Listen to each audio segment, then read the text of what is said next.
All right. Can you share the inspiration behind founding Uthando came about? Well, the inspiration behind Uthando was really recognizing that we have an abundance of these change-making, very inspiring and innovative community development projects and activists who had never really before been recognized or identified within the tourism space as an opportunity where they could raise money or awareness. And so actually in 2006, I visited a project called Jikeleza Dance Project in Hout Bay. And at that time, I was doing marketing with inspirational places. So, you know, I was operating within the tourism space, marketing a portfolio of really beautiful hotels and safari lodges to the international travel trade. And sitting on the couch in Hout Bay, watching these children who came from Hamburg and Imazamayetu doing ballet,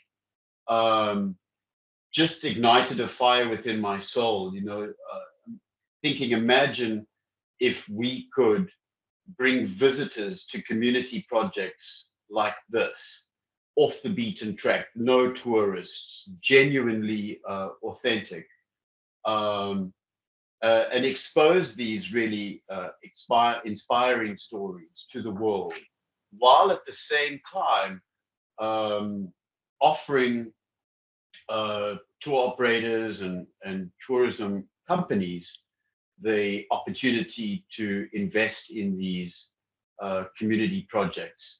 So at the end of the day, actually, everybody wins, because the tourism companies have an opportunity to support community development. The community projects win because their efforts are being recognized and rewarded. And if the visitors who have booked through the tourism company go have an opportunity to visit these programs, wow, will they have an incredibly authentic, meaningful, engaging experience. And so there, you know, that was kind of how the seed was planted and where the inspiration came from. How did you then make it happen? Did you take those ballet dancers? Did you chat to them and pitch the idea? How did you get it moving? Yeah, so we got the process off the ground, really. You know, when you have an idea and you believe so passionately and fervently in it, the universe conspires to help you. First of all, I had my colleague Chris Ware, who was the owner of Inspirational Places, was incredibly supportive. I planted the seed with tour operators on a trip, a marketing trip to Europe and the United States, just seeing if they, you know, how they felt about the idea. And without exception, everybody absolutely loved the idea. And the more I scratched the surface of life within the community development space in and around Cape Town, the more excited I became about the opportunity to expose these projects in the tourism space. It just seemed like a natural synergy. And the organizations that were operating on the ground, many people make promises to them, you know, and very often those promises are not fulfilled. So they were very surprised. You know, I mean, could you imagine a seniors project, neighborhood old age homes, being approached with the idea of bringing tourists to come and sit with elderly Black South Africans to talk about life in a way that could also potentially bring enormous benefits, financial benefits, which would in turn help develop their programs. So I think everybody really took a leap of faith. And here we are, you know, 15 years later. And I think that leap of faith on everybody's part was certainly rewarded. So what was the first project that you got off the ground, and how did that first interaction with the tourists go? So the first project was, when I conceptualized the idea of Uthando, together with other people. I mean, it wasn't simply just me. There was an organization called Multi-Agency Grants Initiative, which provided some capital and some funding to help, get the project off the ground in 2008. And in fact, the Multi-Agency Grants Initiative, in return for the funding, requested that we would provide some support to community projects that they put forward. And the very first one was Mama Gloria, who ran an early childhood development center in Khayelitsha called Kumbulani Center. And I just remember visiting Mama Gloria. She's a very short lady, but absolute dynamite. And not only were they running an early childhood development center, they had HIV outreach programs. They had their beautiful vegetable gardens, which were being run in partnership with Abalimi Bezakaya. And that really is how Uthando developed. It was meeting people who then introduced us to other community projects. And so the circle of influence got bigger and bigger. But the very first project that I ever remember visiting was Mama Gloria. And the Multi-Agency Grants Initiative then asked me to put together a tour for a group of European members of parliament. And I had never really been into Khayelitsha. So I had to go in, look like I knew where I was going, without using a GPS or a map, because obviously that came with risks as well. And the very first tour we ever did was for a group of European members of parliament. And I look back and I think, wow, I really didn't know what on earth I was doing. But, when you're driven from your heart and passion, somehow you make a plan.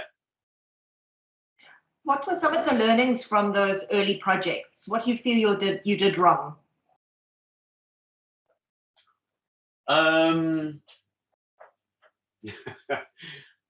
Offhand, I really can't think of many things where I did anything wrong. Well, that's great. How did those early tourists react to those projects that you exposed them to? And then what did you learn from that about finding the right fit between tourist and service provider? Yeah. So, I mean, I think in terms of possibly where Uthando might have done things wrong, where we could have learned from, I never forget in the early days, we had a small group of tourists from Holland. And we visited an academic school. And then next thing I see, they're throwing sweets out to the kids. And we were not able to obtain fair trade accreditation until Uthando had been in existence for 2 years. So we were navigating that fair trade path of how we implement a respectful and culturally sensitive tour. So I was really just navigating from my own sense of intuition. And I think I learned very quickly that we have to really have those guidelines in place as to exactly, how we navigate carefully culturally respectful tour. And so as a result of that, we implemented a code of conduct of the do's and don'ts of how we run a tour. Because, yes, the road to hell is paved with good intention. And and implementation really has to be done extremely carefully, especially considering here is a white male running an organization that is, operating tours in Black communities. But I think also people within the township communities,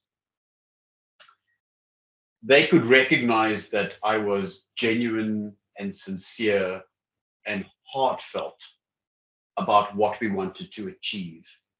And the kind of pressure that I felt in the early years, first year or two of running Uthando, was delivering on what we were promising.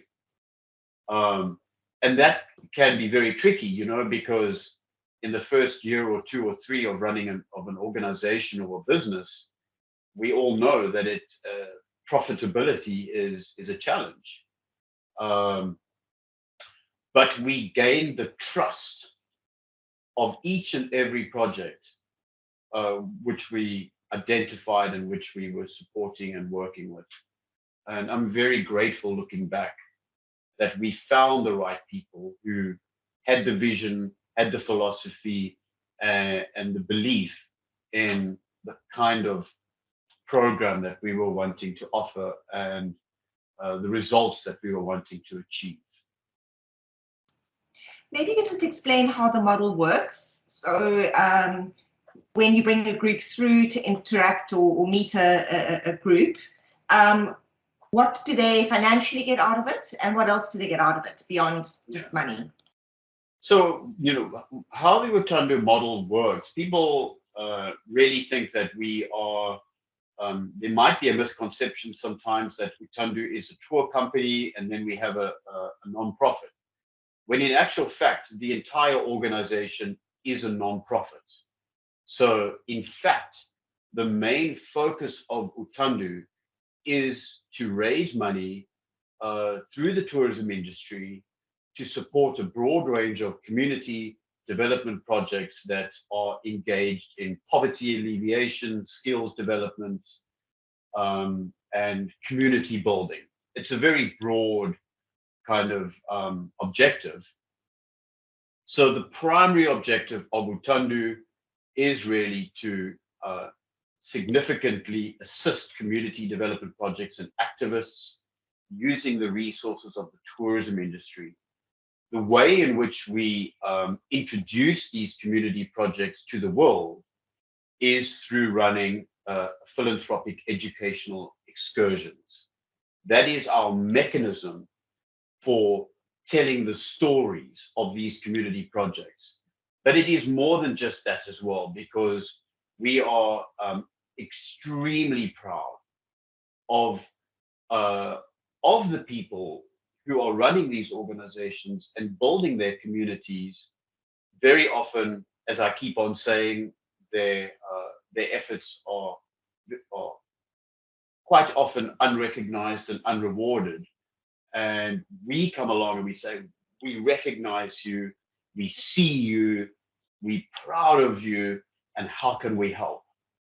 And so we have tour operators, we have hotels, we have tourism organizations like We Are Africa, of course, World Travel Market, travel associations, who are supporting community development. And then with the idea with the tours, when we take visitors out, if they do want to help, then we have the mechanism in place. We have very reliable, trustworthy fiscal partners in the United States and in Germany, two of our biggest markets, especially the United States. So it's very simple. If somebody who's been on one of our tours wants to assist, wants to support our work, we have the mechanism in place where they can donate and then receive a tax deduction for their donation in either of those two countries. Yeah. Okay, that's amazing. Can you talk about a couple of examples where you've seen that impact of the donation and support on an organization just being able to grow, flourish, make more change in their communities? Yeah, so it's the impact of Uthando. We are working with such a broad range of community development projects. I could speak for a considerable time on so many different examples, but I would say let's use early childhood development as a very tangible example of where we've made a difference as a result of the generosity and kindness of tour operators as well as individual travelers. We have managed to finance the construction of 6 world-class early childhood development centers, beautiful buildings in which quality education with a proper curriculum early childhood development is being implemented. And so if you think about every year, the amount of 3-year-old children, 2-year-old children who are going into a beautiful, creative environment that is conducive to early childhood development and education, which is preparing those children for a career, a lifelong career, because of the solid foundation. Just that one element is so incredibly meaningful and powerful. And it is a top priority because if you think South Africa has official unemployment of around 34%, but we also have an unemployability crisis because so many children are not receiving the quality education that is preparing them for tertiary or life skills. So that foundation at these early childhood development centers where they are receiving quality education in quality world-class buildings we're extremely proud of that, and we're extremely proud of the remarkable principals who were running those schools from informal shacks, outside toilets, limited kitchen facilities, and to see them every year with a graduation class of grade R in their beautiful, little hats and black gowns, preparing them with a good foundation for their primary school. That's probably one of the more tangible examples of impact that we've had. That's amazing. So let's just talk about tourism, because it is one of the biggest employers in the country. Is it sort of important to you to see that these children or role players in communities are exposed to the potential for tourism, and in sort of role modeling and opportunities? Are they gaining access into tourism through their engagement with you? That's actually a very good question. So is Uthando, I think what you're asking, is Uthando inspiring people within the community projects to have a career in tourism?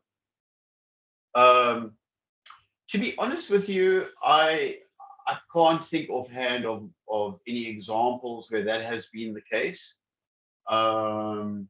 Certainly, the community projects that we are working with had never dreamed of having a relationship with a tourism organization or seeing the benefit of tapping into the tourism industry. But let me give you another very good example of how tourism has impacted. There's a beautiful urban farm called Feed the Culture, which is located in Khayelitsha. It's 5 young guys who are running this garden, which was started in 2020. Very productive, very beautiful. Last year, they were visited by the local minister of agriculture, Dr. Ivan Mayer. And within the tourism industry, we introduced them to a local tour operator who is providing a monthly, quite generous contribution to support their garden. And we've had several visitors who visited the garden, learned about their stories, seen the impact that the garden is having on the community, and have supported them very generously. Wonderful. So let's go back to a perfect word you used earlier, was being authentic. There are a lot of voluntourism opportunities, a lot of international tourists show interest in township tours and these kind of engagements. What would your advice be to those tourism operators coming in looking to connect with community projects about ensuring that it is responsible tourism and it is authentic? What are the markers for you? So, sorry, I need to just paraphrase that question. My advice to companies or organizations that are going to be engaging in township tourism, so-called township tourism or voluntourism, firstly, is to be able to, sorry, I messed that up. My advice to tourism organizations or companies that are wanting to participate in so-called township tourism, as soon as is possible, join fair trade tourism, learn about the principles of fair trade, engage with local people who are running organizations at grassroots level. It should never be a case of people coming in with their own ideas and forcing them onto local people. There is such inspiration and innovation within these communities. We need to be recognizing them, seeing them, and identifying how we can support and help them. And at the end of the day, I think authenticity relates to respect for the locals, respecting the dignity, privacy, and really looking at ways in which it can benefit at the end of the day, because any organization or company that is operating in a township space, these areas are disadvantaged, obviously, from a financial point of view, and so it must be beneficial. It must contribute to community development, and a lot of thought must be given to a properly constituted code of ethics and conduct of how visitors are interacting with locals. How have you seen this industry, if I can call it that, grow over the last 15 years? Is it becoming more of a request from international tourists to engage with local communities and projects? So from Uthando point of view, have we seen an increase in requests for township experiences? I definitely think there is an increase of awareness related to responsible tourism, philanthropic travel, companies and travelers wanting to help. And if that translates into a visit to township communities, then that may be on the cards.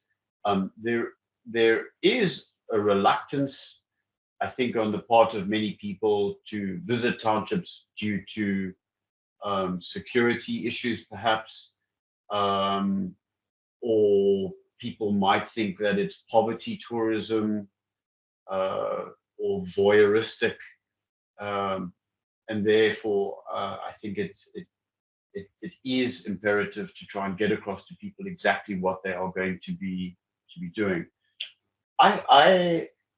There is definitely an increase of the consciousness around responsible tourism, wanting to help, but I can't say that I've seen an increase in the kind of requests, because it's been fairly consistent over the years of people requesting experiences in the townships. James, do you work with local hotels and try to connect them with community projects around them? We do. So Uthando does have really good relationships with several hotels. I'm not sure if you want me to mention. I think in the interview I've kind of steered clear of specific names, because once you start naming, then it becomes a challenge. So Uthando does have really strong and good relationships with some significant hotels in Cape Town.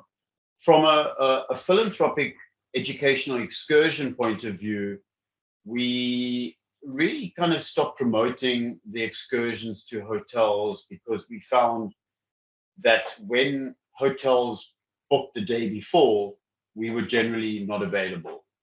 Most of our bookings are in advance, either through tour operators or trip advisors. So the kind of relationship we have with hotels is more from a developmental side, hotels wanting to invest in community development or responsible tourism initiatives, but not so much on the philanthropic educational excursion side. But I think that's equally important in investing in the communities around them. I mean, it's a win-win, isn't it? It's definitely, I mean, as I said, at the end of the day, the primary goal of Uthando is to raise money through the tourism industry to invest in community development, recognizing the tremendous power of tourism and the role that it can play in community development. Do you think there's some areas that are in Africa that are a little bit untapped with opportunities, be it like authentic food experiences or adventure tourism, that, it's not just about the educational or entertainment value, there's actually more to it that's keeping up with trends? Laurie, I can't really talk for Africa, to be honest. And I'm not that au fait with trends, if I'm absolutely honest with you. It's, at the end of the day, it's not just about visiting projects. For example, we are promoting the fresh vegetables being grown by Abalimi, encouraging hotels to support the harvest of hope. The incredible choirs and entertainment groups should be singing at conferences and events. So it's a much broader picture than simply operating philanthropic education excursions. There may definitely be scope for all of these other activities, but I'm not really. It's not really within my sphere of. Yeah. Why did you decide to finally be part of the WTM experience? I know you were in the Sustainability Village last year. Yeah, so I think we Uthando. I'm trying to think of when we first got involved with WTM. We used to go to Indaba, and then in fact, the only trade show from I think like 6 years ago that we really attended was We Are Africa. At the end of 2022, we engaged the services of Melissa Foley, and because we had extra hands on board and the incredible energy and vision of Melissa, I think it was really thanks to Melissa's involvement that got us back to WTM. I And haven't really answered that very well. Sorry. that's just a bit of background. But how did last year go? Were the interactions with the tourism operators and buyers positive? Have anything exciting come out of that? Yeah, we had Uthando had a really, I think, Uthando had a wonderful time at WTM in 2023. Very productive meetings. Of course, our stand, which consisted of a whole lot of tires, garnered a lot of attention. And definitely we had some great leads from WTM. And we were very grateful for the opportunity to be in the village, obviously, which was gifted to us. So yeah, we were very grateful. Some great opportunities came from it, and we're very excited to be back in 2024. You obviously have scooped some awards over the years. Why is it important to be recognized in this industry? Why it is important, I think, for Uthando to receive the recognition, because it enables us to continue and to expand our reach and the impact that we are having. I do sometimes feel, the Uthando is recognized with the awards, but in fact, there is such a broad range of people who enable those awards, and definitely I wish their name could be on all of those certificates that are given to Uthando, because at the end of the day, we are part of a team, we're part of a family, and the awards are only possible because of the efforts of so many people. What have you personally got out of your journey from marketing now into responsible tourism? How's it changed you? What have you learned?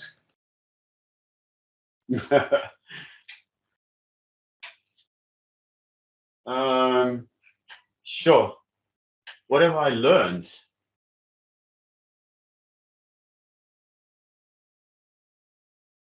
That's a difficult question, Laurie. Just a kind of a bit of insight into your own personal journey through the last 15 years. Yeah. I am. Maybe I can propose like this. What keeps you up at night, James? What keeps me up at night? What keeps you up at night? So I would say what I've learned is that I wish that I could share the emotion that we experience, or the inspiration that we are exposed to every day with the community projects and the people that we meet. I wish that I could give every person a little bottle of that emotion and that inspiration, because I can see the solutions to our challenges are so simple. But how do we mobilize? How do we start this revolution? And expose these really amazing people who are doing incredible work? How do we upscale that? How do I get this message across so powerfully to start a revolution, a consciousness, a revolution of the heart? Actually, that's what keeps me up at night, because I see these challenges that are cascading down, not only in South Africa but all around the world. And then I see the passion and the innovation and the resilience and the kindness of the people who are struggling with so many challenges, and yet they show up and they smile and they do their work, and they just need help, and they need support, and they need their message to be carried throughout the world. And so I think I've learned that I can only do so much. As hard as I try, no, that's probably not a good one, actually. To don't use that. Uh, That's fine. You've given me such a beautiful answer. That sort of passion really came through in that last heartfelt plea, and yeah. and the word heart and revolution are, I think, just cover it all. Yeah. Do you know, Laurie, I could send you, I must take your mobile number and send you some videos. I went to the Kaapse Klopse choir competition on Saturday, and we support an organization in Hanover Park called the Chommies, and they are part of the choir competition. But also this week they do the Cape Malay choir competition. And yesterday morning I sat in my office watching the videos that I shot on Saturday, and I cried. I felt so emotional, because I know where these boys go, where they live. I know what they have to put up with in the community of Hanover Park, the bullets, the gangsterism, the violence, the poverty, and yet there they're on the stage, um, absolutely the talent, the passion, the resilience, the kindness that they show towards me, somebody who lives in Harfield Village, um, and it's sincere and it's genuine. And I post that on social media, um, but it's just another video to many people, another video of a choir singing. But if they could understand the stories behind, if they could have a little insight into the challenges that they face every day, and yet put that against the video of them singing on the stage, it's such an anomaly. Um, and really, I think that is what keeps me up at night. And that is like, how do I upscale this message? How do I mobilize people to understand that we have such simple answers to the complexity of the challenges that we face? But it's going to take a mobilization of people on a big scale. And I mean, just for your purposes, really, at the end of the day, I do see a lot of crises coming. Well, they're here already. I mean, globally, social, political, economic, environmental.